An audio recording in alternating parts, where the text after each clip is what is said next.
আল্লাহ রাব্বুল আলামিন বলেন, যুয়িনা লিন-নাসি হুব্বুশ শাহাওয়াতি মিনান নিসাই ওয়াল বানিনা ওয়াল কানাতিরিল মুকানতারাতি মিনাল-যাহাবি ওয়াল ফিদ্দাতি ওয়াল খাইলিল মুসাওওয়ামা والأنعام والحرث ذلك متاع الحياة الدنيا والله عنده حسن المآب جربون الله أكبر মানুষের জন্য 6টি জিনিসকে মোহগ্রস্ত করা হয়েছে, আকর্ষণীয় করা হয়েছে, ডেকোরেট করা হয়েছে।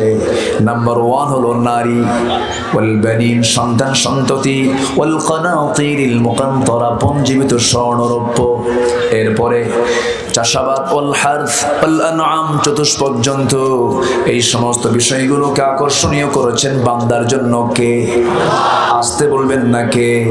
কিন্তু এরপর আল্লাহ তাআলা বলছেন, শোনো, আল্লাহর কাছে ফিরে যাওয়াটাই হলো উত্তম প্রত্যাবর্তন স্থল। সবচেয়ে উত্তম জায়গা হলো আল্লাহর কাছে ফিরে যাওয়া। কিন্তু নারীর প্রতি টান, এটা প্রত্যেকটা বান্দার মধ্যে আছে না নাই? আবার বান্দির জন্য বান্দার প্রতি টান প্রত্যেকটা বান্দির মধ্যে আছে না নাই? এই নারী পুরুষের পারস্পরিক আকর্ষণটা কে করে দিয়েছেন? আসতে বলবেন না কে করে দিয়েছেন? আল্লাহ বলছেন, বান্দার আকর্ষণ থেকে যাবে কোনো সমস্যা নাই, তবে সে আকর্ষণটা হতে হবে অবৈধ না বৈধ? আসতে বলে বৈধ না বৈধ। কিন্তু আজকে গোটা দুনিয়া জুড়ে সবচেয়ে বড় ফিতনা আজকে সৃষ্টি করেছে, বিশেষ করে ইউরোপ আমেরিকার সমস্ত লোকদের মূল টার্গেট হলো মুসলমানদের তাহজিব তামাদ্দুনকে নষ্ট করার জন্য সবচেয়ে বড় তার অস্ত্র বানিয়েছে নারীকে সামনে এনে পর্দাহীনতার পরিবেশ সৃষ্টি করে মুসলমানদের ঈমানকে নষ্ট করার তার অপপ্রয়াস চালাচ্ছে। ঠিক কি না? আজকে ফিফা ওয়ার্ল্ড কাপ আমরা কয়েকদিন আগে শেষ হতে দেখলাম। সে জায়গায় শুধু কি খেলাধুলাই হয়েছে?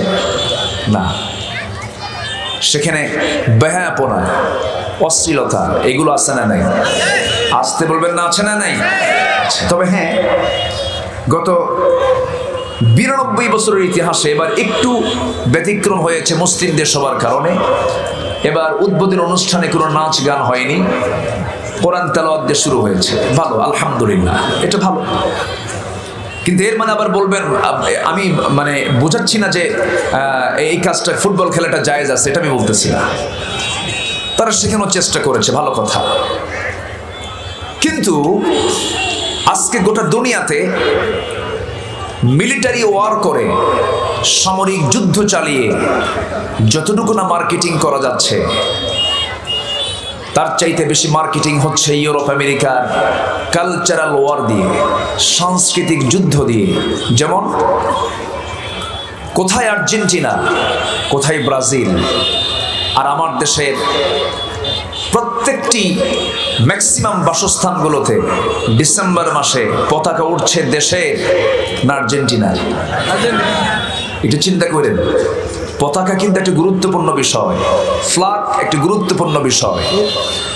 তাহলে আর্জেন্টিনা এত 7 সাগর 13 নদী পাড়ি দিয়ে যে দেশ, যাদের ভাষা, যাদের সংস্কৃতি, যাদের চালচলন, যাদের চলাফেরা, যাদের ধর্ম, যাদের দিন আমাদের সঙ্গে চুল পরিমাণ কোনো মিল নাই, অথচ সাংস্কৃতিক যুদ্ধ চালিয়ে তারা কেমন করে আমাদের মধ্যে ঢুকে গেছে। আর্জেন্টিনার একজন খেলোয়াড় 10 নম্বর জার্সি, থামেন, 10 নম্বর জার্সি দিনাজপুরের দক্ষিণ উলিপুরের একটা গ্রামের একটা ঘরের ছোট্ট বাচ্চার গায়ে মেসির জার্সি। চিন্তা করেন, তাহলে এটা কি তাদের পরাজয় না বিজয়? তাদের জন্য পরাজয় না বিজয়? আমাদের কি? আমাদের কি? আমাদের অর্জনটা কি? সারা রাত ধরে মুসলমান খেলা দেখলো, 3টায় খেলা দেখে 5টায় শুয়ে পড়লো, ফজর গেল, শিরোপা ওরাই নিয়ে গেল, কয়েকশো কোটি টাকা কামাই ওরা করলো, জয় পরাজয় সব ওদের হাতে। মাঝখান থেকে আমাদের নামাজ নষ্ট হলো, ইমানটা গেল। এই তো কি ভালোবাসা! 70 বছরের বুড়া প্রথম দিন আর সৌদি আরব আর্জেন্টিনাকে 2 গোলে হারায় দিয়েছে। শোক সহ্য করতে না পেরে 70 বছরের এক বুড়া আমার দেশে আত্মহত্যা করছে। যেরকম নাউজুবিল্লাহ। কোথায় ব্রাজিল আর্জেন্টিনা? আমার দেশের ব্রাহ্মণবাড়িয়াতে 2 গ্রুপে মারামারি করে 3 জন শহীদ। মানুষ না কাউয়া, আল্লাহই জানে। আছে না নাই? তাহলে এর মধ্যেও কিছু ভালোবাসা আছে, আছে না? আসতে বলে আছে না নাই? আছে। এটার মধ্যেও কিন্তু ভালোবাসা আছে। আমার বন্ধুগণ, আমার কোনো ভালোবাসা আল্লাহর জন্য ছাড়া হওয়া যাবে না। আমি কাউকে ভালোবাসবো আল্লাহর জন্য, কাউকে ভালোবাসবো না আল্লাহর জন্য। আমাকে একজন ফোন দিয়ে বলছে, হুজুর একটু দোয়া করবেন আমার দল যেন জিতে। দেখছেন কি পেরেশানি, কি অস্থিরতা! না না, অবৈধ কোনো কাজে, বেহুদা কোনো কাজে মুসলমান অংশগ্রহণ করতে পারে না। এই জন্য ভালোবাসাকে সম্পূর্ণ উজাড় করে দিতে হবে, উৎসর্গ করে দিতে হবে। 1 নাম্বার কার জন্য? আসতে বলবেন না, কার জন্য? আল্লাহ রাব্বুল আলামিন সুন্দর করে ইমানদারদের চরিত্র বর্ণনা করতে গিয়ে বলছেন, ওয়াল্লাযীনা আমানু আশাদ্দু হুব্বাল লিল্লাহ। ইমানদার যারা, তারা সবচেয়ে বেশি আল্লাহকে ভালোবাসে, আল্লাহকে বেশি তারা স্মরণ করে। লা তুকসিরুল কালাম বিগাইরি যিকরিল্লাহ আলা ইন্না আলা لا تكثروا الكلام بغير ذكر الله فإن كثرة الكلام بغير ذكر الله قسوة للقلب। রাসূল বলেছেন, তোমরা তোমাদের কথার ভিতরে আল্লাহর জিকির ছাড়া, আল্লাহর নাম ছাড়া অন্য কোনো নাম বেশি করে নিও না, অন্য কোনো কথা বেশি করে এনো না।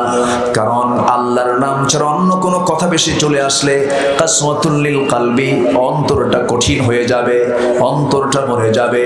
অন্তরকে জিন্দা রাখার জন্য সর্বক্ষণ ঠোঁটে রাখতে হবে, জিহ্বায় রাখতে হবে কার নাম? আসতে বলবেন না, কার নাম? আল্লাহর নাম।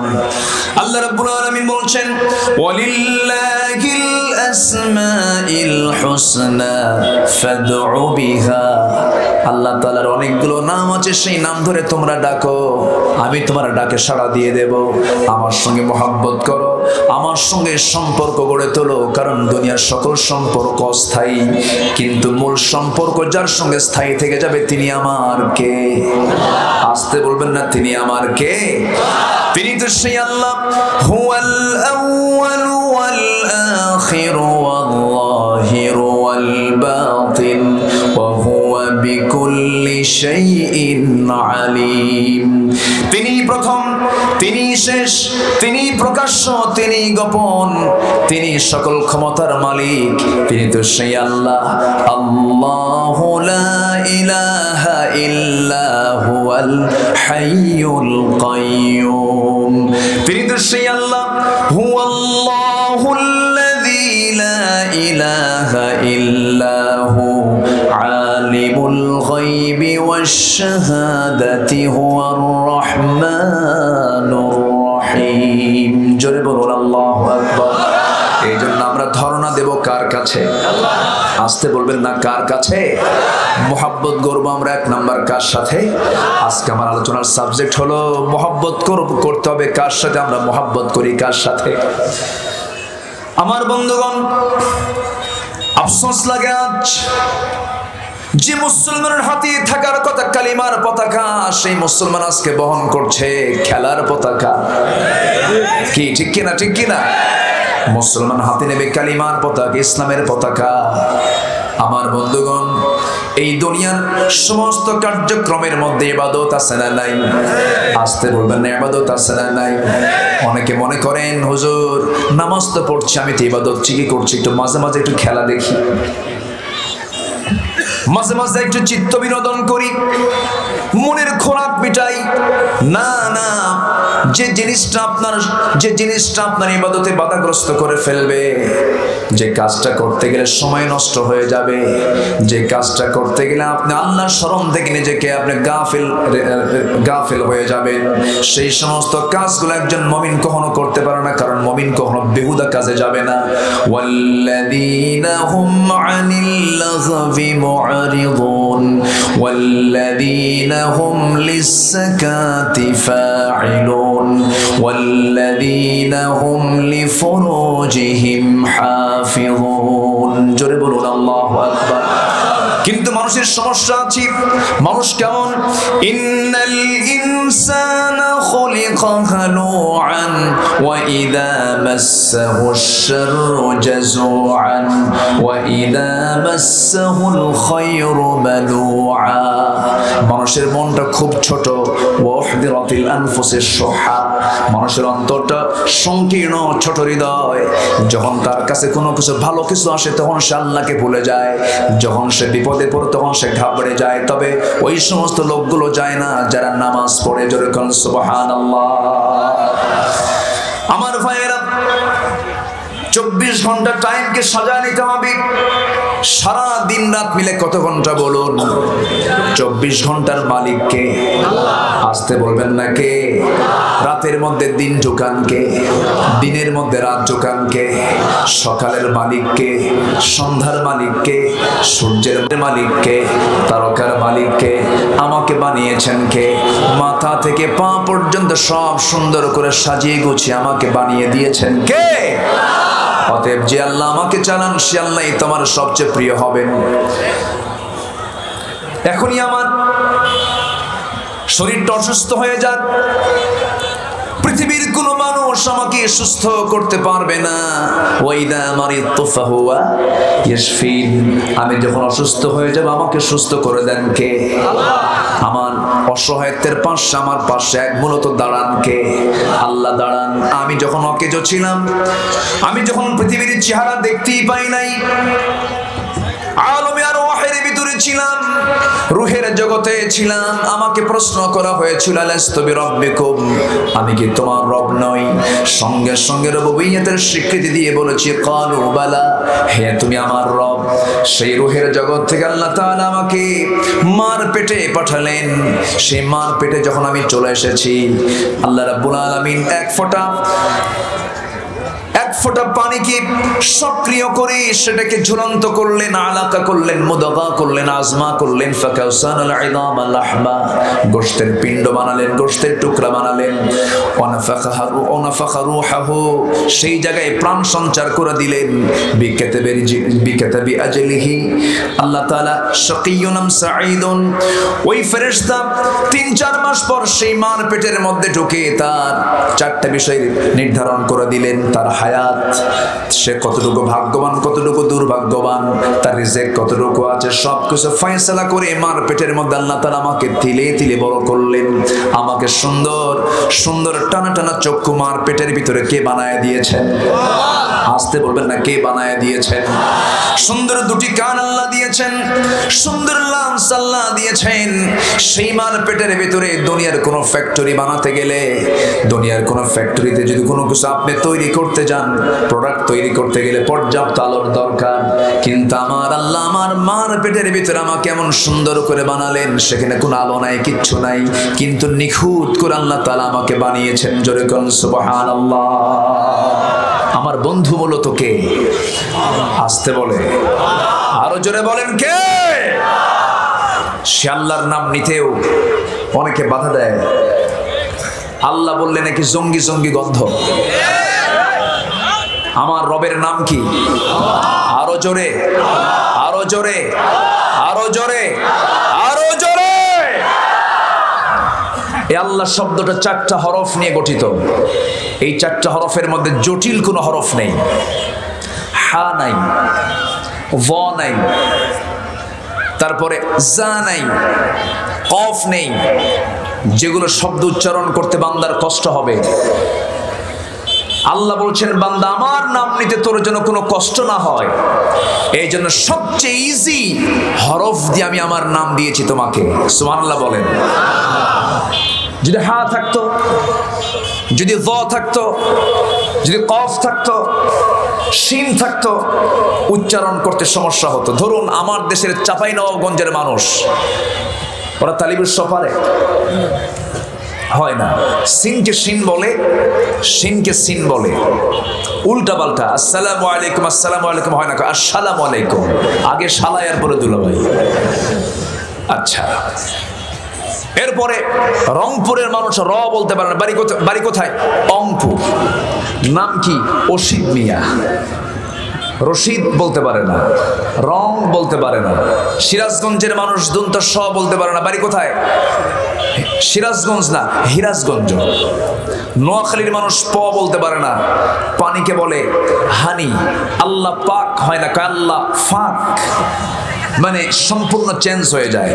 কিন্তু আল্লাহ তাআলা তার নামটা হামজা, লাম, লাম, হা, এই 4টি হরফ দিয়ে যে তার নামটা গঠিত, পৃথিবীর কোন জিহ্বা আমার আল্লাহর নাম নিতে কোনো ভুল করবে না। যেরকম সুবহানাল্লাহ। সে আল্লাহ কি? আল্লাহু আকবার, আল্লাহু আকবার, সবচেয়ে বড় তিনি কে? আরো জোরে, আরো জোরে, আরো জোরে। আমি কেন জোরে পড়তে বলেছি বলেন? আমি কেন জোরে পড়তে বলেছি? আল্লাহ তাআলা এটারও হুকুম করেছিল, অরাব্বাকা ফাকাব্বির, তুমি তোমার রবের নাম নাও ছোট করে না বড় করে? এটা চিৎকার মেরে বলেন তো আল্লাহ, আল্লাহু আকবার। এই স্লোগান শুনলে শয়তান পালায়া যায়। এই জন্য এই স্লোগান কারো কারো কাছে খুব জ্বালার কারণ।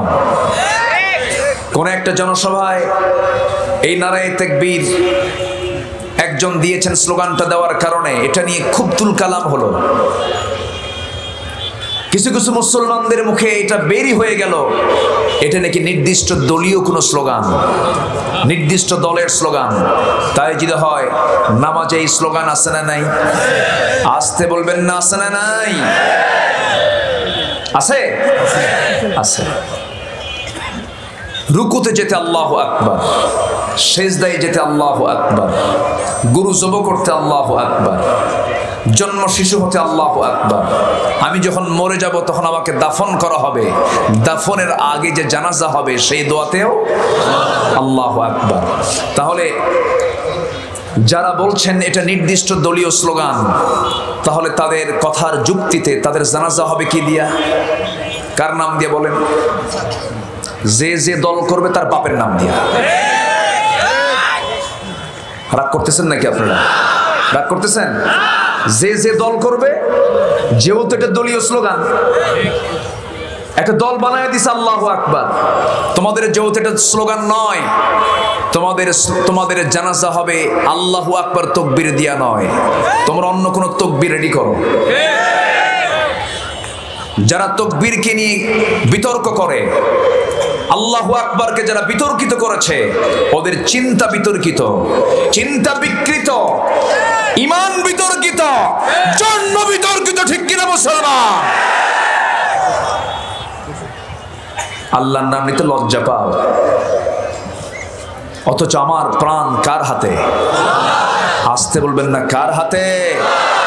আমাকে বানিয়েছেন কে? আমাকে আবার মৃত্যু দিবেন কে? আমাকে আবার হাজির হতে হবে কার সামনে?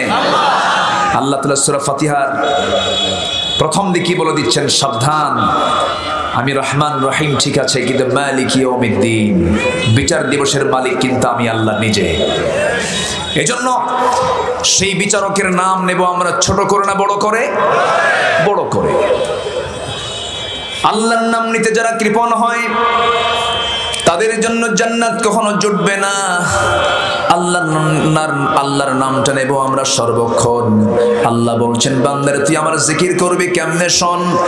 আল্লাযীনা ইয়াযকুরুনাল্লাহা কিয়ামান ওয়া কুউদান ওয়া আলা জুনুবিহিম ওয়া ইয়াতাফাক্কারুনা ফি খালকিস সামাওয়াতি ওয়াল আরদ রব্বানা মা খালাকতা হাযা باطلا سبحانك فقنا عذاب النار।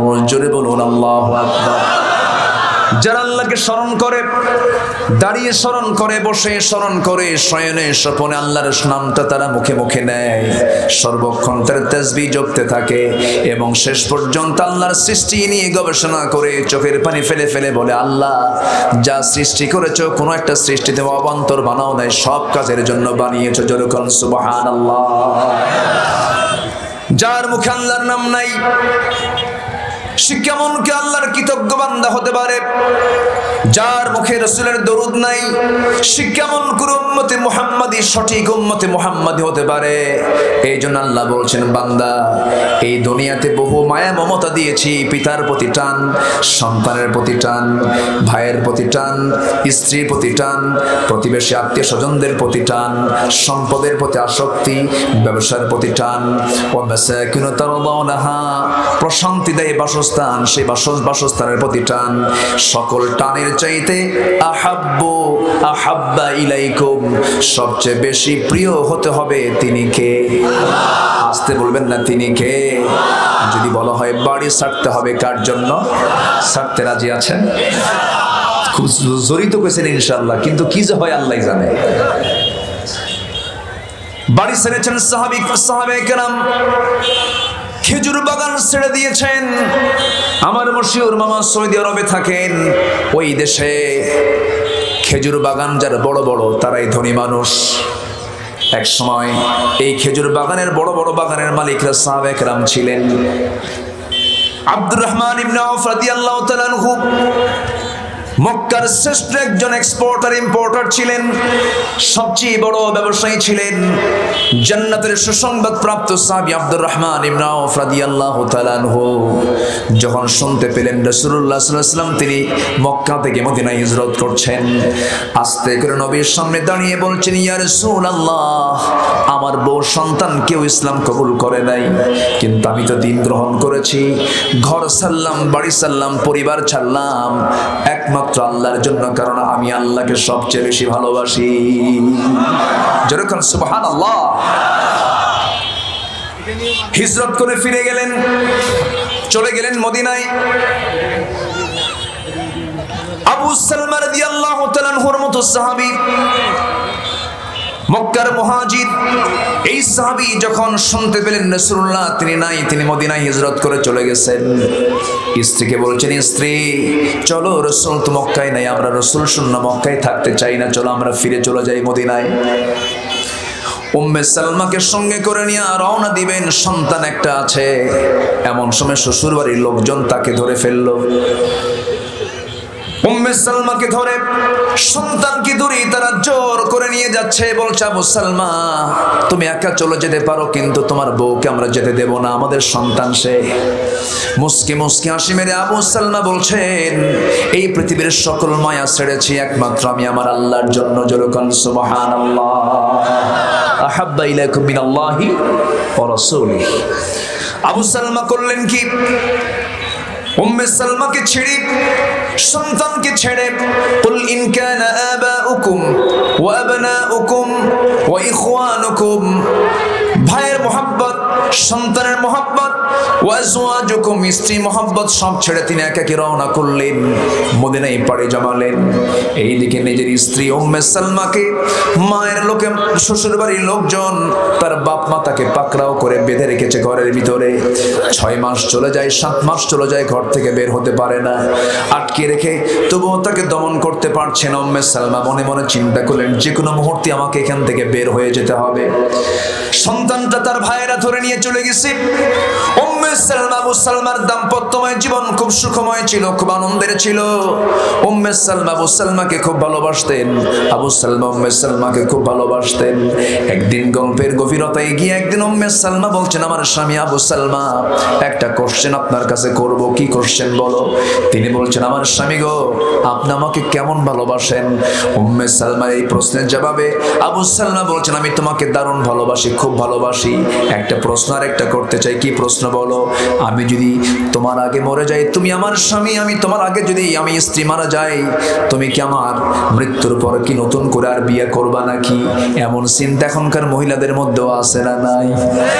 আসতে কয় আছে না নাই? মেয়েরা সব কিছুতে ছাড় দিতে চায়, কিন্তু এই জায়গায় কোনো ছাড়, বিশেষ করে বাংলাদেশে আরো নাই। আছে ছাড় আছে? যদি হুরের গল্প যদি বইয়ের সঙ্গে করেন তাও হিংসা করে। আল্লাহ তাআলা পুরুষদের জন্য জান্নাতে হুর রেখেছেন কিনা বলেন? সবাইকে হুর নিবেন না? আস্তে আস্তে কয় নিবেন না বলেন। ওই দেখেন বুড়ো চাচাও কয় ইনশাআল্লাহ। বুড়ি শুনলে খবর আছে। কিন্তু হুরের গল্প স্ত্রীর সামনে করলে স্ত্রীর হুরের গল্প শুনলেও একটু হিংসা করে। হুরের গল্প যদিও করতে হয় সকালবেলা করবেন, রাতের বেলা একই বিছানায় শুয়ে যদি একই লেপের তলা যদি হুরের গল্প করেন তাহলে কিন্তু আর কোনো কিসমতে কিছু হবে না।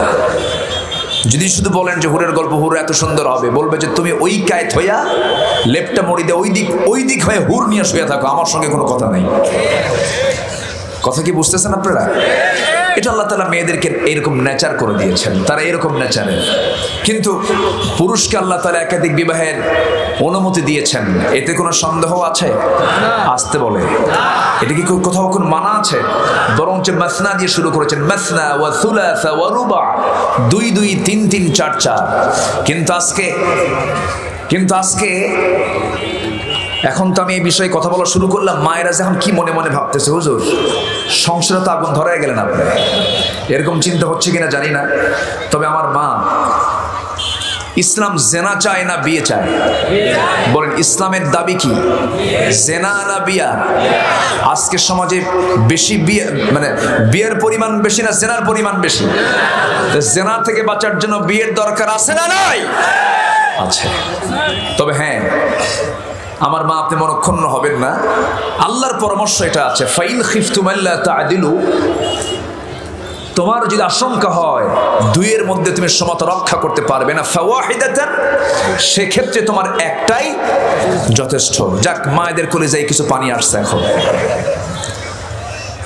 উম্মে সালমার এই প্রশ্নে আবু সালমা বললেন, কেন, তোমার কি পছন্দ বলো, আমি কি তোমার মৃত্যু হলে আমি কি বিয়ে করব না?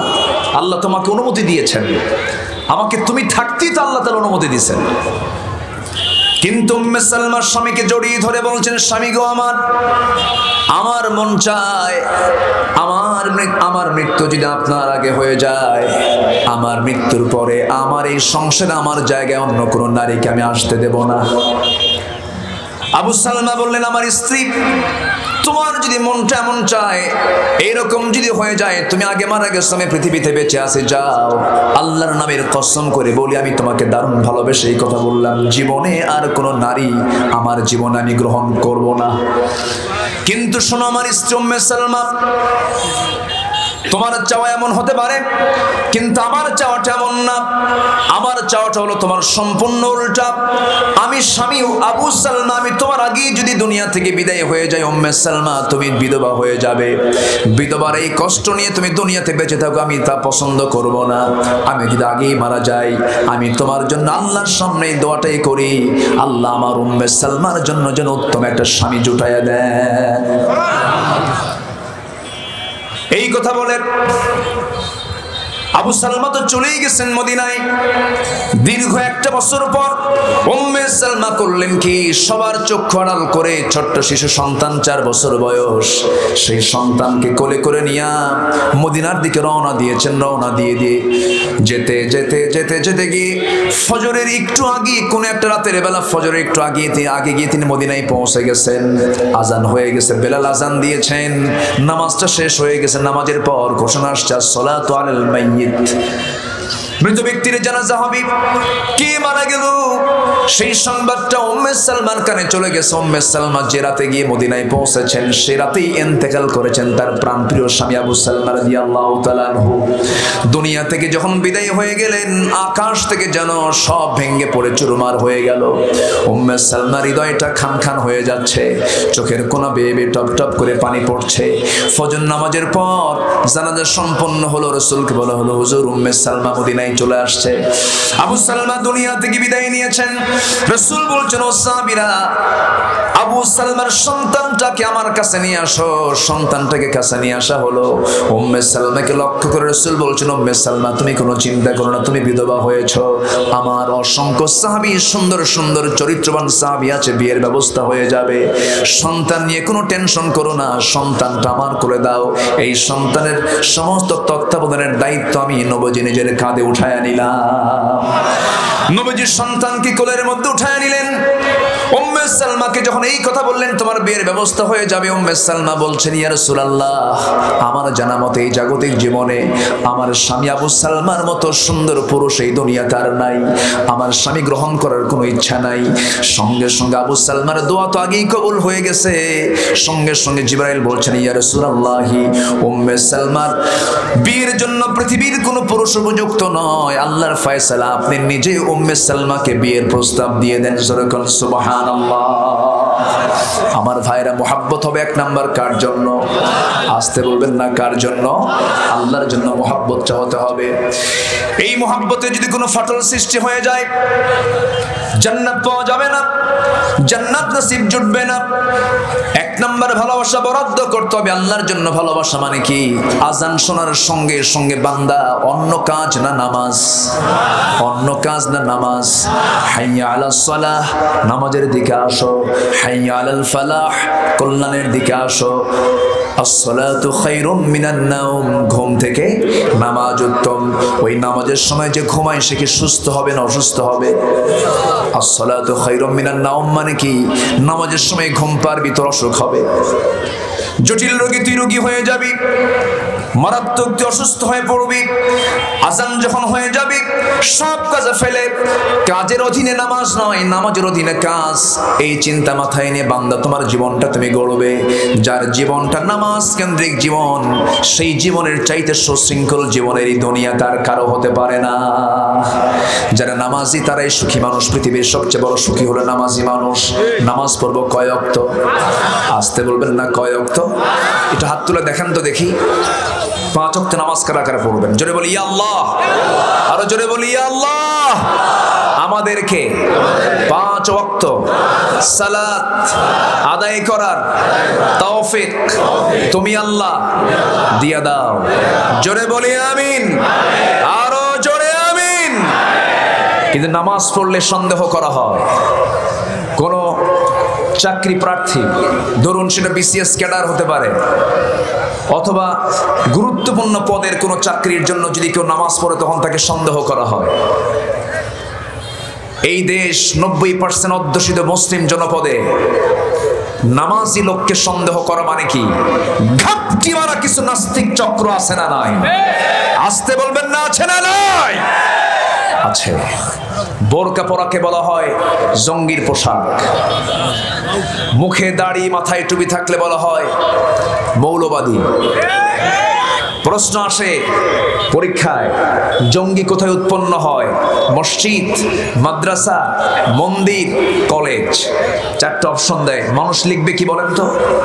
মাদ্রাসা। মিডিয়া ফলো আপ করেছে কি দিয়া? মাদ্রাসা দিয়া। তাহলে অস্ত্র নিয়ে ধরা পড়ে কি মাদ্রাসায় না ভার্সিটিতে? তাহলে অস্ত্র যেখানে থাকে সেখানে সেটা জঙ্গি হয় না। যেখানে কোরআন থাকে, কোরআন শেখানো হয়, সেটা হয় জঙ্গির জায়গা। আমরা সব কিছু বুঝি, সব আমরা বুঝি। কারা কার চিন্তাকে বাস্তবায়ন করতে চান? 55,000 বর্গ মাইলের এই সবুজ ভূখণ্ডে সুজলা সুফলা শস্য শ্যামলা সোনার বাংলার শেকড়ে ইসলাম পুঁতে আছে। এই জমিন থেকে ইসলামকে কেউ নির্মূল করতে পারবে না। যে নির্মূল করতে আসবে সে নির্মূল হয়ে যাবে।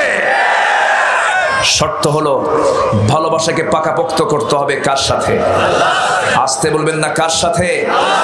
বিজয় দিবেন কে? বিজয়টা কে দিবেন? বিজয় নিতে হবে কার? আমার। বিজয় নিতে হবে আমাকে, কিন্তু সাহায্য করবেন কে? আল্লাহ। সেই বিজয়টা নেওয়ার জন্য আমরা আল্লাহকে সবচেয়ে কাছে নেব। নামাজ না পড়ে না নামাজ পড়ে, নামাজ পড়ে বাতিল কখনো টিকতে পারবে না। বাতিল সাময়িকীর বিজয় তাদেরকে আল্লাহ দেন, কিন্তু স্থায়ী বিজয় বাতিলের হবে না হকের হবে। ফেরাউন 1600 বছর হায়াত পেয়েছিল, তার ক্ষমতাকে পাকাপোক্ত করার জন্য 80,000 শিশুকে হত্যা করেছিল। এই পৃথিবীতে রাজনৈতিক হত্যাকাণ্ড শুরু করেছে ফেরাউন। শুরু করেছে কে? ফেরাউন ক্ষমতাকে পাকাপোক্ত করার জন্য। নমরুদ তার অবস্থানকে সুসংহত করার জন্য আল্লাহর বন্ধু খলিল ইব্রাহিম আলাইহিস সালাতু ওয়াস সালামকে হাত পা বেঁধে আগুনের মধ্যে নিক্ষেপ করেছিল, কিন্তু সেই নমরুদ কি টিকতে পেরেছে? ফেরাউনরা কি টিকতে পেরেছে? আল্লাহ তাআলা নমরুদকে শেষ করে দিয়েছেন কি দিয়া? হ্যাঁ, কি মশা? সুস্থ না অসুস্থ? ঠ্যাং কি? হ্যাঁ, ঠ্যাং ভাঙা। আচ্ছা, আল্লাহ তাআলা মশার উদাহরণ কিন্তু এক জায়গায় দিয়েছেন। সূরা বাকারার 26 নম্বর আয়াতে আল্লাহ তাআলা মশার একটা উদাহরণ দিয়েছেন। কাফেররা বলে মা দারাদাল্লাহু বিহাদা মাসালা, তোমার আল্লাহ এই মশার মধ্যে এই দৃষ্টান্ত দিয়ে কি বুঝায়? মানে কাফেরদের তো দোষ ধরার জায়গা নাই, বুঝেন না, ঘন ঘন শুধু দোষই ধরে। আল্লাহ তাআলা মশার কিছু উদাহরণ দিয়েছেন এবং নিজে বলেছেন। আল্লাহ রাব্বুল আলামিন বলেন, ইন্নাল্লাহা লা ইয়াস্তাহি আন ইয়াদরিবা মাসালাম মা বাউদাতান ফামা ফাওকাহা ফাআম্মাল্লাযীনা আমানু ফায়া'লামুনা আন্নাহুল হক। জোরে বলো আল্লাহু আকবার।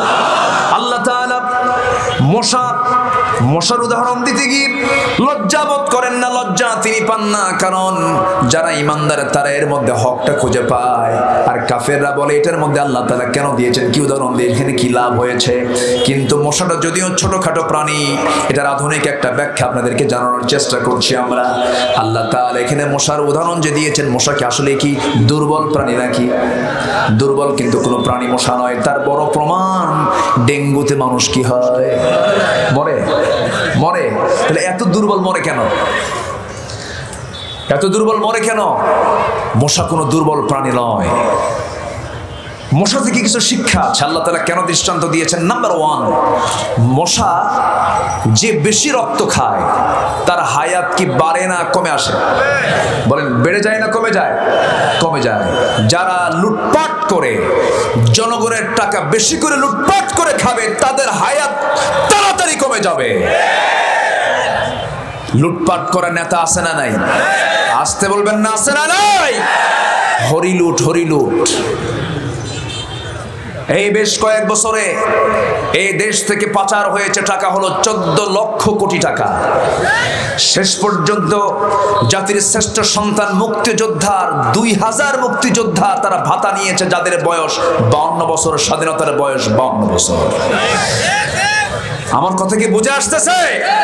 এটা আমার জরিপ নয়, জাতীয় পত্রিকাগুলোর জরিপ। সম্মানিত ভাইয়েরা, দুর্ভিক্ষের আভাস আমাদের কানে দেওয়া হচ্ছে, কিন্তু দুর্ভিক্ষ আসার পেছনে মূল দায়ী কে? বিমা কাসাবাত আইদিন নাস, আমাদের হাতের কামাই গুলো। আল্লাহর কি কোনো অভাব আছে? আসতে বলে আল্লাহর কি কোনো অভাব আছে? কোন সংকট আল্লাহর কাছে নেই। জলভাগের কোনো প্রাণী না খেয়ে থাকে না, আকাশ পথের কোনো প্রাণী, কোনো পক্ষীকুল না খেয়ে থাকে না। সমস্ত প্রাণীর রিস্কের দায়িত্ব কার? এক, জলভাগের সবচেয়ে বড় প্রাণী নীল তিমি তার বাচ্চাকে দুধ খাওয়ায় প্রত্যেক দিন 50 থেকে 60 মণ। কোনো মিছিল নাই, হরতাল নাই, কোনো আন্দোলন নাই, কোনো খাদ্য গুদাম নাই, কোনো খাবারের সংকট নেই। মানুষের মধ্যে সংকট কেন? এই সংকট খাদ্যের নয়, এই সংকট হলো সুষম বন্টনের সংকট। ঠিক কি না? বন্টন যদি ঠিক হয়ে যায়, নেতৃত্ব যদি সঠিক হয়, সৎ নেতৃত্ব যদি সমাজে চালু থাকে, কোন চোর বাটপার আর জনগণের সম্পদ নিয়ে সিনেমিনি খেলতে পারবে না।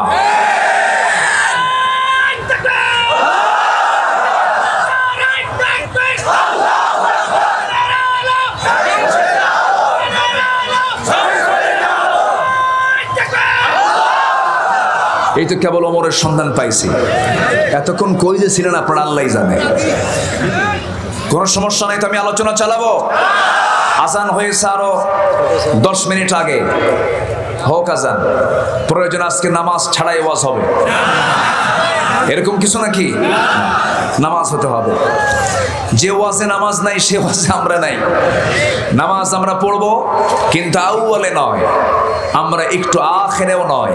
আওসাত উম্মাতান ওয়াসাতান লিতাকুনু শুহাদা আলান নাস, আমরা মধ্যমপন্থী মাঝামাঝি সময়ে নামাজটা পড়বো। জোরে বলি ইনশাআল্লাহ। উঠতে একটু দেরি হয়েছে, তবে আলোচনা যতক্ষণই হোক না কেন আমলের নিয়তে শুনলে এনাফ, ঠিক কি না? আমলের নিয়তে শুনলে কি এনাফ। 1 নাম্বার ভালোবাসা বরাদ্দ হবে কার জন্য? আল্লাহর জন্য। মশা থেকে শিক্ষা কি দেখেন। নাম্বার 1 শিখলাম। নাম্বার 2, আল্লাহ তাআলা এখানে লা ইস্তাহি আইয়াদরিবা মাসালাম মা বাউদাতান, এটা মুযাক্কার না মুয়ান্নাস? মুয়ান্নাস। এটা ইস্তি মশাকে বোঝানো হয়েছে। এই ওঠে কারা? এই কি ফি মুশকিলা? কি কোনো অসুবিধা? মা ফি মুশকিলা। এই যে আরবি যত পারা, এই যে মামা পারে, এখানে যদি উনি বক্তৃতা শুরু করে একটাও বুঝবেন না আপনারা। বুঝবেন যারা আরবি বুঝবেন। এই থামেন, আপনি কি আরবে থাকছেন নাকি? আচ্ছা, আমার মশিউর মামা, উনি সৌদি প্রবাসী, আমার আত্মীয় তিনি। আমার চাচাতো ভাইয়ের তিনি হচ্ছেন মামা শ্বশুর। বাড়ি হলো শিকদার, এই যে শিকদার হাট, যে ওখানে উনি ওনার ব্যবসা প্রতিষ্ঠানগুলো আছে। তো মামার জন্য সবাই দোয়া করুন। দেখেন তো ওনাকে দেশি মনে হয়, দেখেন তো, হ্যাঁ মনে হয় উনি এই মুহূর্তে উনি যেন কাতার থেকে আসলেন, এরকম মনে হচ্ছে। সুন্দর, আলহামদুলিল্লাহ। আমার মামা তো সুন্দর তো হতেই হবে। সবাই দোয়া করবেন আল্লাহ যেন তার ব্যবসা বাণিজ্যে সবকিছুতে বরকত দিয়ে দেন। জোরে বলি আল্লাহুম্মা আমিন। বাউদাতান, এটা হচ্ছে ইস্তি মশাকে বোঝানো হয়েছে। মশা যে মানুষকে কামড়ায়, পুরুষ মশা কামড়ায় না মহিলা মশা কামড়ায়? বলেন কোন মশা? তাহলে কামড়ায় কোন জাত? এই জন্য কামড় খাইতে খেতে আমরা আমাদের কাম সারা। কি কথা কি বুঝতেছেন আপনারা? তাহলে এই যে মশা কামড়ায়, পুরুষ মশা কিন্তু মানুষকে কামড়ায় না, কামড়ায় হলো কি মশা? মহিলা মশা। এই তথ্য প্রেজেন্ট সায়েন্স, বর্তমান সায়েন্স এটা প্রমাণ করেছে। ১৫০০ বছর আগে কোরআন যখন নাজিল হয়েছে তখন তো এই আধুনিক বিজ্ঞান ছিল না। রসুলের রচিত যদি কোরআন হতো তাহলে এই সায়েন্টিফিক কথা রসুল কেমন করে বললেন? কোরআন আল্লাহর পক্ষ থেকে নাজিল হওয়া একটি কিতাব, যেরকম সুবহানাল্লাহ। নাম্বার 3, মশারির ভিতরে যখন মানুষ ঘুমায়, মশারিতে কেন ঘুমায়? কার অত্যাচার থেকে বাঁচার জন্য। মশা কি দুর্বল না? তো মশারি টাঙ্গেন কেন? কি কথা কি বুঝতেছেন? আপনি এত শক্তিশালী, এরপর আপনি পারছেন না মশারি টাঙ্গায়া মশার উৎপাত থেকে বাঁচার জন্য শুয়ে পড়েছেন মশারির ভিতরে। হঠাৎ করে 4-5টা মশা ঢুকছর ভিতরে। যদি ঢুকে থাকে ঘুম কি হবে? কি হবে ঘুম? কেন হবে না? মশা কি করে? গান গায়। মশা কি গায়? গান গায়। কোথায় এসে? কানের কাছে। মানুষের ঘুম হয় চোখে না কানে? আবার গান গায় কোন জায়গায়? মানুষ ঘুমায় কোথায়? না, কানে। فضربنا على آذانهم في الكهف سنين عددا, আমি আসহাবে কাহফের সদস্য মণ্ডলীর 7 জনকে ঘুম দিয়েছিলাম কানের ভিতরে। আল্লাহু আকবার বলেন। তাহলে মশা এসে ডিস্টার্ব করে চোখে না কানে? কানে। ঘুমাবি কেমনে? থাক, আটকায় দিবে। এই মশা যে আমার কানের কাছে সে গান গাচ্ছে, সে যে ওড়ে প্রতি সেকেন্ডে, বিজ্ঞান বলছে প্রতি সেকেন্ডে তার পাখা নড়ায় হলো 600 বার। 1 সেকেন্ড পার সেকেন্ড কতবার? বলেন কতবার? পৃথিবীর কোনো মেশিন পারবে এর সাথে? পৃথিবীর কোনো মেশিন পারবে? 1 সেকেন্ডে মশা তার পাখা নড়ায় হলো 600 বার। আল্লাহ তাআলা যে দৃষ্টান্ত দিয়েছেন তার মধ্যে অবশ্যই শিক্ষা আছে না নাই? আসতে বলে আছে না নাই? আচ্ছা, নাম্বার 4, পৃথিবীর সবচাইতে নরধম কাফেরদের সম্রাট মিস্টার নমরুদকে আল্লাহ তাআলা মেরেছেন কোন বাহিনী দিয়া? আজ থাকবেন না কোন বাহিনী দিয়া? আল্লাহর কি মারার জন্য বড় কোনো কিছু লাগে? পৃথিবীর 90 নমরুদ ফেরাউনরা জেনে রেখে দিও, আল্লাহ যদি তোমার মতো তোমাদের চাইতে বড় জালিম নমরুদকে যদি ন্যাংরা মশাতে বিদায় করতে পারেন, তোমাদেরকে খতম করার জন্য বড় কোনো অস্ত্র আমার আল্লাহর দরকার নাই। সম্মানিত ভাইয়েরা, আর একটা উদাহরণ আছে মাকড়সা। একটা সূরা আছে সূরাতুল আনকাবুত, মাকড়সা। যারা আল্লাহকে বাদ দিয়ে অন্য কাউকে বন্ধু বানিয়েছে, অন্য কাউকে ভালোবাসে বেশি আল্লাহকে বাদ দিয়া, তাদের উদাহরণ হলো কামাসালিল আনকাবুত। তাদের উদাহরণ হচ্ছে মাকড়সার মতো। পৃথিবীতে যত বাসা, যত প্রাণী বানায়, সবচেয়ে দুর্বল বাসা কার বাসা? বলেন কার বাসা? বানাতেও সময় লাগে না, ভাঙতেও সময় লাগে, কিন্তু যে বানায় পৃথিবীর কোন আর্কিটেকচার ওই ডিজাইনে ওই মাকড়সার বাসা বানাতে পারবে না? পারবে না। কি তার কৌণিক মাপ, স্কেল, এত সুন্দর সূক্ষ্ম মাপে পৃথিবীর কোন ইঞ্জিনিয়ার বানাতে পারবে না। কিন্তু বাসাটা মজবুত না দুর্বল? একটু বাতাস আসলে কি হয়? আল্লাহ বলেছেন যারা আল্লাহকে বাদ দিয়ে অন্য কাউকে বন্ধু বানিয়েছে, ভালোবাসার জন বানিয়ে নিয়েছে, তাদের দৃষ্টান্ত হলো তারা হচ্ছে মাকড়সার বাসার মতো। লাউ কানু ইয়ালামুন, তারা যদি বুঝতো। মাকড়সার বাসাটা এখানে সায়েন্স আবার এখানের ব্যাখ্যায় চলে গিয়েছে, সেটা হলো প্রত্যেকটা সৃষ্টির ভিতরে পুরুষ এবং স্ত্রী জাত আছে না নাই? ওয়াখলাকনাকুম আজওয়াজা, বানিয়েছে তোমাদেরকে জোড়ায় জোড়ায়। পাখি পুরুষ স্ত্রী আছে, গরু পুরুষ স্ত্রী আছে, এরকম করে মাকড়সার মধ্যেও পুংলিঙ্গ স্ত্রীলিঙ্গ আছে না নাই? স্বামী এবং স্ত্রীর মিলে মাকড়সার সংসারের সবচেয়ে বড় শত্রু হলো স্ত্রী মাকড়সা। স্ত্রী মাকড়সা করে কি? তার স্বামীকে, মাকড়সাকে সে কামড় দিয়ে মেরে ফেলে দেয়। যে সংসারে বউ কর্তৃক স্বামী নিহত হয়, সেই সংসার তো খুব সুখের সংসার নাকি? আল্লাহ তাআলা বলছেন যাদের সম্পর্ক আল্লাহ ছাড়া অন্য কারোর সঙ্গে হবে, তাদের সংসার হলো মাকড়সার সংসারের মতো। আল্লাহু আকবার বলেন। তাহলে আল্লাহর কোন দৃষ্টান্ত কি বান্দার অকাজে না কাজে? কোরআনে অপ্রাসঙ্গিক কোন কথা একটাও নাই। কে বলে দিয়েছেন? আল্লাহ। কে বলে দিয়েছেন? তিবিয়ানাল লিকুল্লি শাই, তোমার জীবনের জন্য যা প্রয়োজন তাই আছে, অতিরঞ্জিত কোনো কিছু কোরআনে নাই, আবার কোনো কিছু কমও নাই। সম্মানিত ভাইয়েরা, আমার ভাইজান তিনি একটা আয়াত দিয়ে শুরু করেছেন, মা লিহাদাল কিতাব, উনি একটা আয়াত দিয়ে তিনি শুরু করেছেন। এমন ছোট বিষয়ও নাই, এমন কোনো বড় বিষয় নাই যা আল্লাহ তাআলা এর মধ্যে বাদ রেখেছেন, সবই আছে। বলি আলহামদুলিল্লাহ। আমি জানি আপনাদের মধ্যে একটু অস্থিরতা কাজ করছে, নামাজটা হবে কখন? নামাজ আমরা সবাই পড়বো, জোরে বলি ইনশাআল্লাহ। আমি যে আয়াতটা ধরেছি এখানে 8টা ভালোবাসার শ্রেণী তুলে ধরা হয়েছে। এই 8টি ভালোবাসার চেয়েও বেশি ভালোবাসতে হবে কাকে? আসতে বলবেন না কাকে? আল্লাহকে। আল্লাহকে আমার ভালোবাসা উপহার দিতে হবে, সবকিছু তার জন্য উজাড় করে দিতে হবে। আব্দুর রহমান ইবনে আওফ রাদিয়াল্লাহু তাআলা আনহু নবীর সঙ্গে হিজরত করে চলে আসলেন। বউ সন্তান, খেজুর বাগান, ব্যবসা বাণিজ্য সব মক্কায় ছেড়ে দিয়ে মদিনায় যখন চলে আসলেন, নবীর সামনে দাঁড়িয়ে আছেন আব্দুর রহমান ইবনে আওফ। রাসূল তার চেহারার দিকে তাকায়া নবীজি তার চোখের পানি আটকাতে পারলেন না। কাঁদতে কাঁদতে বলছেন, আব্দুর রহমান, আজকে তোমার চেহারা দেখে আমার চোখে পানি চলে আসছে। আব্দুর রহমান, আমি তোমার জন্য দোয়া করি আল্লাহ যেন তোমার প্রতি খাস রহমত নাজিল করেন। ওরে আব্দুর রহমান, আমি তোমার জন্য একটা কিছু করে দেই, তোমার কি মন খারাপ হচ্ছে নাকি? আব্দুর রহমান বলছেন, ইয়া রাসূলুল্লাহ, আল্লাহর কসম করে বলি, এই পৃথিবীতে আমার সন্তান সন্ততি, স্ত্রী, পরিবার পরিজন সমস্ত কিছুর চাইতে আমি সবচেয়ে বেশি ভালোবাসি আমি আমার আল্লাহ এবং আপনার রাসূল আপনাকে। জোরে বলুন সুবহানাল্লাহ। রাসূল বলেন, আব্দুর রহমান, তুমি কি জানো আবু জাহেল তোমার বাড়ি দখল করে নিয়েছে, সুন্দর প্যালেস, সুন্দর তোমার বাড়িটা দখল করে নিয়েছে, তোমার কি মন খারাপ হলো নাকি? আব্দুর রহমান বলছেন, ইয়া রাসূলুল্লাহ, আবু জাহেল দখল করেছে আমার বাড়ি, আর আমি দখল করতে চাই জান্নাতের বাড়ি। জোরে বলুন সুবহানাল্লাহ। আল্লাহু ইনদাহু হুসনুল মাআব, আল্লাহর কাছে ফিরে যাওয়াটাই হলো উত্তম জায়গা। এরপর রাসূল বলছেন, ওরে আব্দুর রহমান, একজন মদিনার আনসার সাহাবীর সঙ্গে তোমার পরিচয় করে দেব।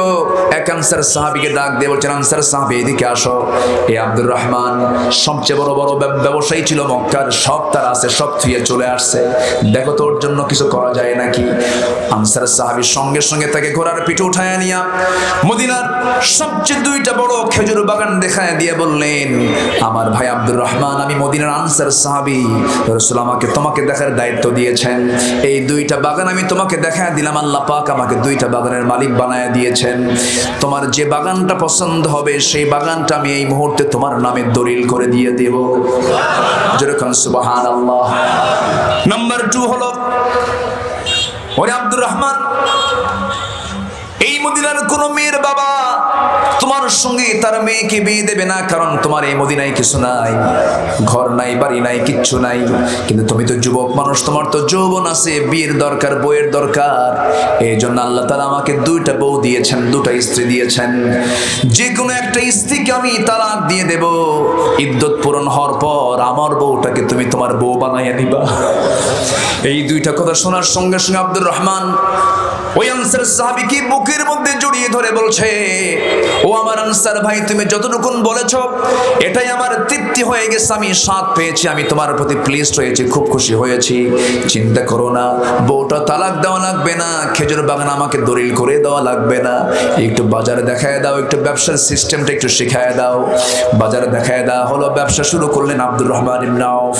এমন সুন্দর ব্যবসা করলেন, সেই ব্যবসায় কিছু লাভ হলো, কয়েক রতি সোনা কামাই হলো, কয়েক রতি সোনা কামাই করলেন। বিয়ের জন্য তার প্রয়োজন হয়ে গেল, মেয়ে দেখতে গেলেন, মেয়ে পছন্দ হয়ে গেল, বন্ধু বান্ধব নিয়ে বিয়ে শাদী হয়ে গেল। 3-4 দিন পর বিয়ে, নবীর সামনে এসে আস্তে করে আব্দুর রহমান ইবনে আউফ বসে আছেন। রাসূল বলছেন, আব্দুর রহমান, তোমার গায়ের সুন্দর পোশাক এবং সুন্দর ঘ্রাণ তোমার শরীর থেকে বের হয়ে আসতেছে, চেহারায় সুন্দর নুরানি ভাব আসতেছে। আমার মন বলছে তুমি একটা কিছু করে ফেলেছো, তুমি কিছু করছো নাকি? আব্দুর রহমান মুস্কি মুস্কি হাসি মেরে বলছে, হুজুর আমি তো বিয়ে করছি। রাসূল বলেন, বিয়ে তো করলা, তুমি তো আমাকে দাওয়াত দিলা না, হুজুর মনে ছিল না। সুবহানাল্লাহ বলবেন না, সহি বলো না। কিন্তু রাসূল বলেন, তোমার মনে ছিল না ভালো কথা, কিন্তু তুমি যে বিয়ে করেছো টাকা পাইলা কোথায়, পয়সা পাইলা কোথায়? তোমার তো কিছুই নাই। তিনি বলছেন, হুজুর আপনি আমার জন্য যে দোয়া করে দিয়েছেন, আপনি আমার জন্য বরকতের দোয়া করেছেন। হুজুর আমি ব্যবসা শিখেছি, আমার সেই আনসার ভাইটা ব্যবসা শিখিয়ে দিয়েছেন, কয়েক রতি সোনা কামাই করেছি। সঙ্গে সঙ্গে রাসূল তার প্রতি খুশি হয়ে বলছেন, আল্লাহ আমার আব্দুর রহমান এবং তার পরিবারের প্রতি তোমার খাস রহমত নাজিল করো, ব্যবসায় বরকত দিয়ে দাও। এত বরকত হলো আব্দুর রহমানের, শেষ জীবনে এত সম্পদ তিনি কামাই করেছেন। তাবুক অভিযানের সময় 3 বস্তা সোনা শুধু আব্দুর রহমান নিজেই দান করেছে। আমার ভাইয়েরা, আমার বন্ধুগণ, আল্লাহর ভালোবাসা ঠিক থাকলে পরে সব হয়ে যাবে। নাম্বার 1 হলো আল্লাহর ভালোবাসাটাকে টেকসই করতে হবে, নবীর ভালোবাসাকে টেকসই করতে হবে। রাসূলের বিরুদ্ধে কেউ কথা বলবে, আমরা তার জিহ্বা টেনে ছিড়ব, ঠিক কি না? রাসূলের সুন্নাহ নিয়ে কথা বলবে, আল্লাহর তাওহীদকে নিয়ে কথা বলবে, আমার বাপ হলেও আমি তাকে ছাড় দিতে পারবো না। উবাইদার কথা কে না জানেন? তারা জান্নাত পাবেন না তো কারা জান্নাত পাবেন? উবাইদা ইবনে জাররাহ রাদিয়াল্লাহু তাআলা আনহু, কুল ইন কানা আবাউকুম, তোমাদের কাছে যদি তোমার পিতা, যদি তোমাদের পিতার চেয়ে যদি রাসূল বেশি মহব্বতের না হয়, এটার বাস্তবতা উবাইদা দেখিয়েছেন। যুদ্ধের ময়দানে বাপকে দেখেছেন, আবু জেহেলের নেতৃত্ব অবলম্বন করে যুদ্ধে আসছে। উবাইদা ইবনুল জাররাহ তার নিজের বাপকে দেখে তরবারিটা আগে প্রথমে গুটায় নিলেন, ভাবলেন আমার বাপ, আমি তাকে কেমন করে আঘাত করি। তরবারি গুটিয়ে নিয়ে ইউটার্ন হয়ে ঘুরে আসতেছেন। পরক্ষণেই মনে হলো, না, আহাব্বা ইলাইকুম মিনাল্লাহি ওয়া রাসূলিহি ওয়া জিহাদিন ফি সাবিলিহি, অবশ্যই আমার ভালোবাসা হতে হবে সকল কিছুর চাইতে আল্লাহ, রাসূল এবং জিহাদকে। এটা মনে করে তিনি কি করলেন? তরবারি নিয়ে আবার উন্মুক্ত করে বাবার সামনে গিয়ে দাঁড়ালেন। বাপকে বাপ মনে করলেন না, বাপকে বাপ না মনে করে শিরকের প্রতীক মনে করে তরবারিটা চালায়া দিলেন তার বাবার গর্দান বরাবর। মস্তক ছিটকে পড়ে গেল। শুধু ঘটনা শুনলেই হবে না, একটু ডিপে যেতে হবে। কি তাদের ঈমানটা ছিল। নিজের বাপকে মেরে দিয়া মস্তকটা ছিটকে ফেলে দিলেন। বাপ দুনিয়া থেকে বিদায় হলো। বদর যুদ্ধে মুসলমানদের বিজয় হয়েছিল। সেই বদর যুদ্ধে মুসলমানদের বিজয় যখন নিশ্চিত হয়ে গেছে, নবীর সামনে সবে আনন্দ উল্লাস করছিল, কিন্তু ওবায়দার মুখে কোনো হাসি নাই। ওবায়দার বাপ দুনিয়া থেকে বিদায় নিয়েছে। রাসূল বলছেন, ও সাহাবীরা, আমার প্রিয় সাহাবী ওবায়দার বাপকে তোমরা কে মেরেছো হুজুর? আমরা কেউ তো মারি নাই।